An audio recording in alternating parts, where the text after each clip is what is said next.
Hi there, welcome to Lilly-Tree. Today we've got this wire bracelet tutorial, easy to make with links based on the infinity symbol. So let's get making.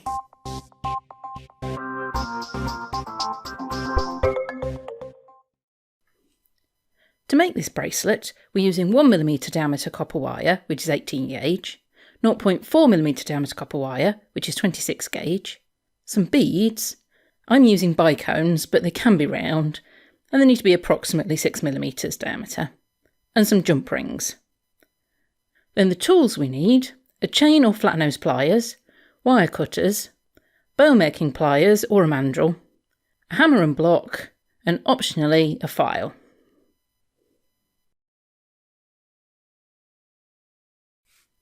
We're using the 1mm or 18 gauge wire to make the links, and we need about 10 centimetres or 4 inches for each link. Each link doesn't quite use that much, but it's easier to have a little bit of extra to make the shapes with. You could also start shaping these from the reel of the wire, which will reduce waste a little bit, but it's easier to show you here on a cut piece. I'm going to use my bow making pliers, and I'm using the second largest step on them, which is about 8mm. So we need half of the wire to shape each side. So just find the centre, and then take that half around the bow making pliers.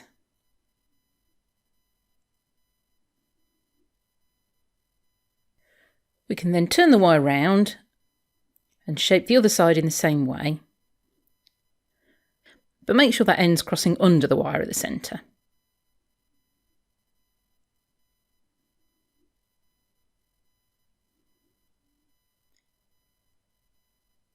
We can then hold the loop with our chain or flat nose pliers and bend those ends over that centre wire.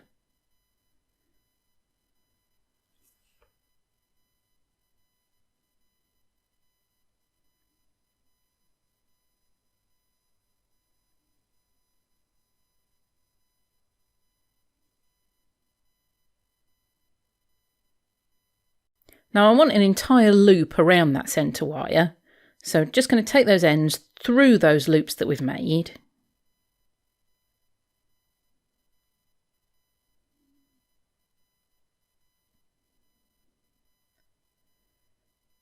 And tighten up that centre loop.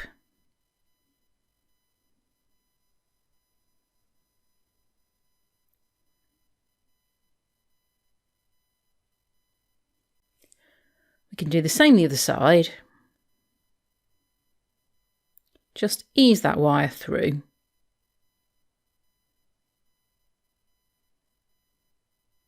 And try to make sure that those large loops don't go out of shape whilst you're doing this.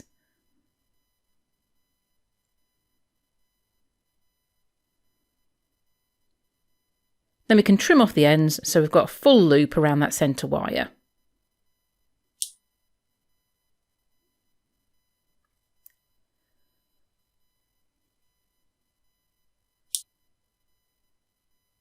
And just carefully squeeze those loops together and straighten them up.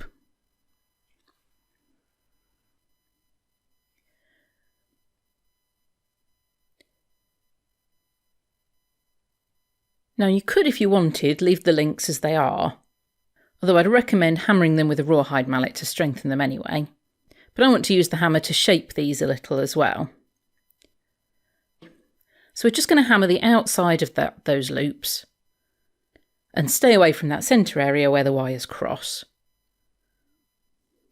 And we're just trying to flatten that wire a little bit.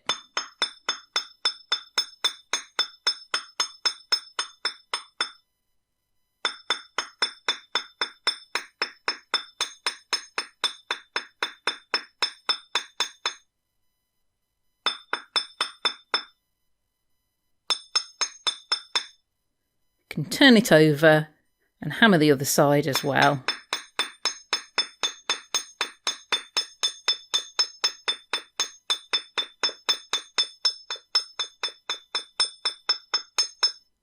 I find this just helps keep everything even. Then we can hammer the loop on the other side in the same way.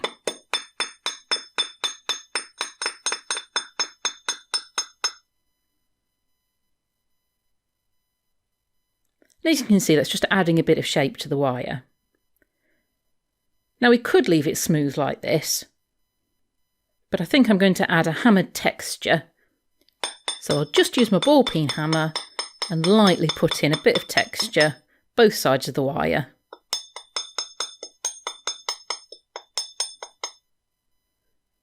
On both loops.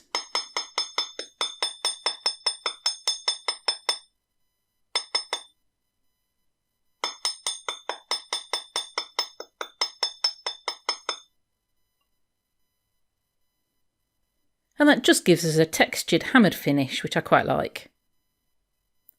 So that's the first link made, and we need to repeat that for as many links as we need.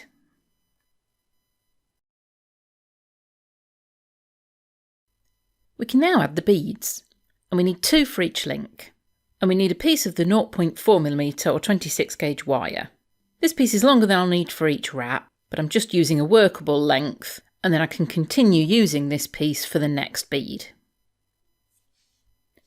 So we'll put the end of the wire through one of those loops, hold it at the centre of the link, and wrap from the centre a few times.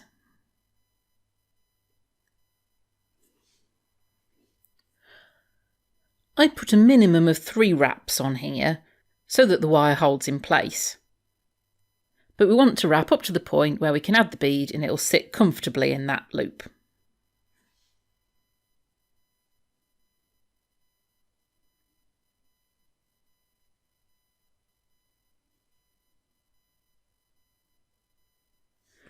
Now I've got 7 wraps around that side of the loop. So I'm just going to make sure they're nice and tight and compressed together.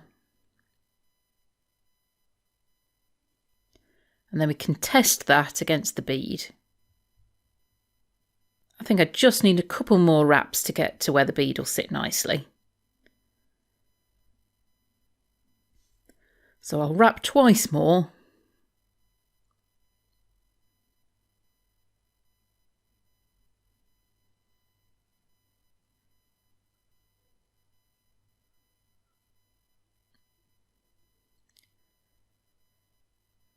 And then we can add the bead.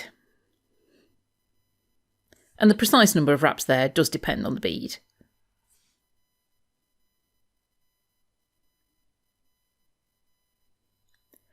So we can now take that wire over to the other side of the loop, hold the bead in position, and thread the wire through so that we can start wrapping back towards the centre of that loop. We'll make sure the bead's nice and tightly held.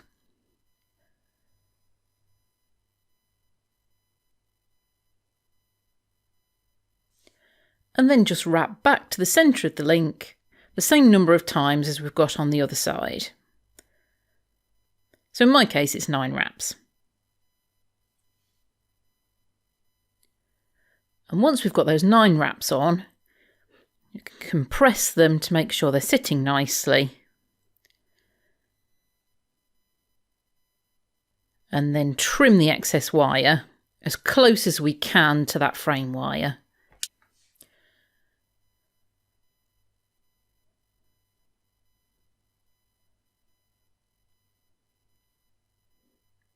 Make sure that wire is nice and tight.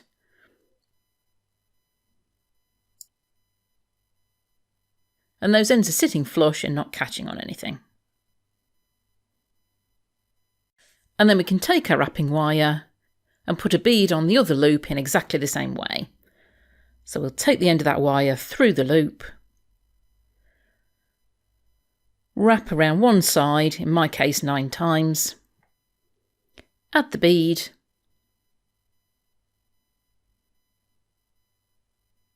wrap back to the centre,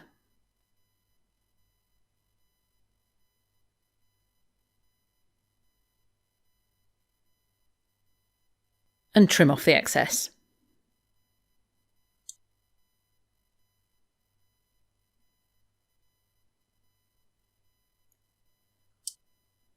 And that's the beads put on our first link, and we just need to do the same for all our other links.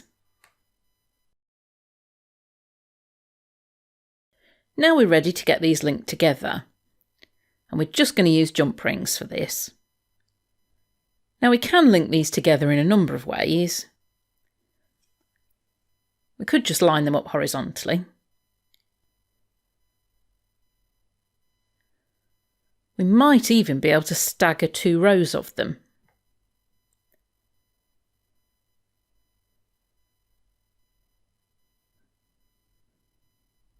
But I'm going to line them up side by side to create a bit wider bracelet. And it's worth taking your time over this, and if you've got links like mine that are slightly different sizes, and because these are all handmade, it's quite difficult to get them all exactly the same size, you can graduate them towards the shorter links on the outside. This just helps make a smoother looking overall bracelet. And then to link them together, we're going to take one of the Jumprings, open it up, and take it through the top 2 loops that are sitting side by side. Then we can close that Jumpring up.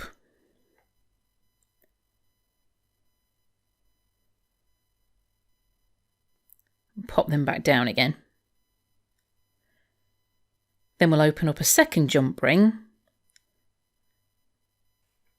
and use it to link the bottom 2 loops. And as long as your beads aren't too large, there should be space in these links for the Jumprings.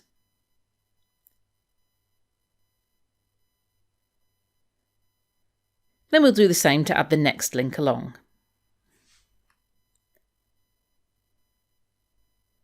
Connecting the top 2 loops with one Jumpring,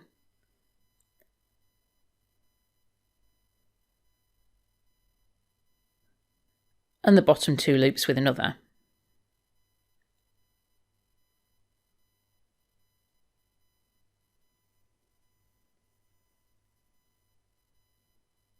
And we just need to connect all of the links together in this way. And this creates a really nice bracelet that's quite substantial looking, but has a lot of movement in it, so it's really comfortable to wear. Now we just need to make the clasp to hold this together. For each element of the clasp, we need another piece of the 1mm or 18 gauge wire. And in one end, we're going to make a loop exactly the same as we did for the links. And then for the other end, we're going to make a smaller loop. So I'm taking the wire around the next step down on the bail making pliers. You could use the same size as before, but I think this holds together slightly better. Then we'll bend those wires over as we did with the links.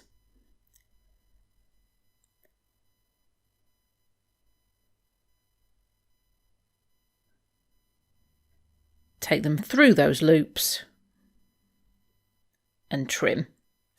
So this is exactly the same as we were making the links, just with one loop smaller than the other. So we can just reposition the ends of those wires and neaten everything up.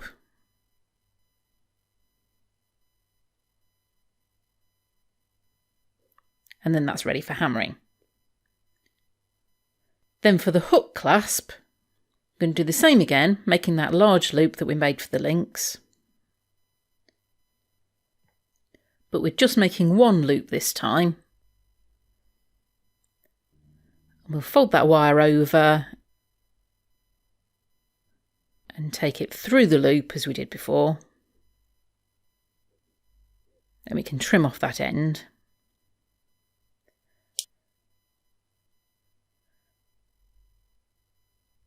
And then for the other side of this, we're going to make a hook. Now we do have some options here. So we can leave a slight straight and then take the wire around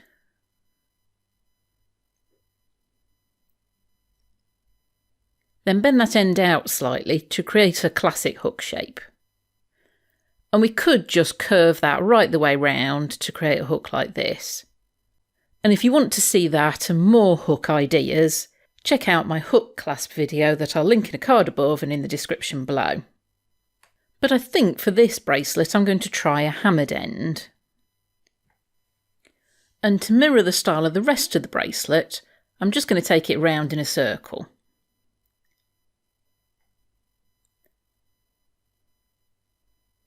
Then we can trim that so we've got a small gap for access.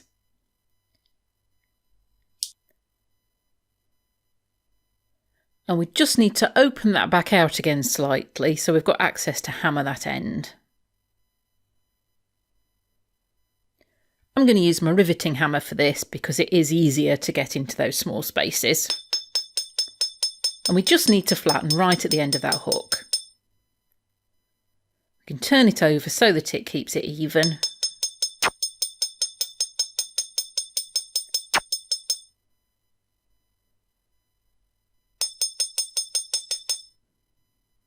And that's about enough, but that end's now quite sharp. So we just need to file off any burrs at that edge and round it off so it's nice and smooth. We can then reshape that hook back to its round.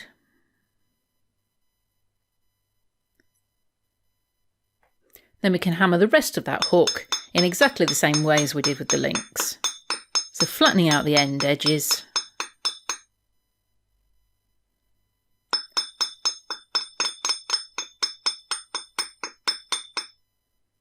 And then adding some texture. And we'll also hammer the loop side of the clasp in exactly the same way. Now we just need to add them to our bracelet. So we'll take a jump ring through the large loop, then through one of the loops on the end link,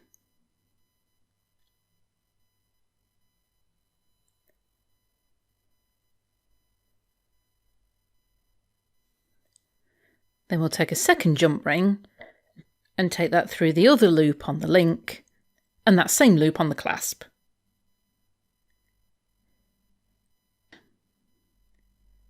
Then we can add the loop on the other end in the same way.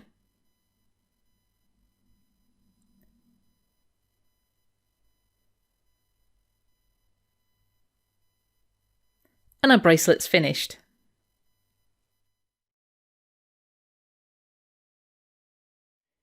If you enjoyed this video, have a look at this playlist for more bracelets to make, or check out this video that YouTube thinks you might like to see next. Thanks for watching, and I'll see you soon.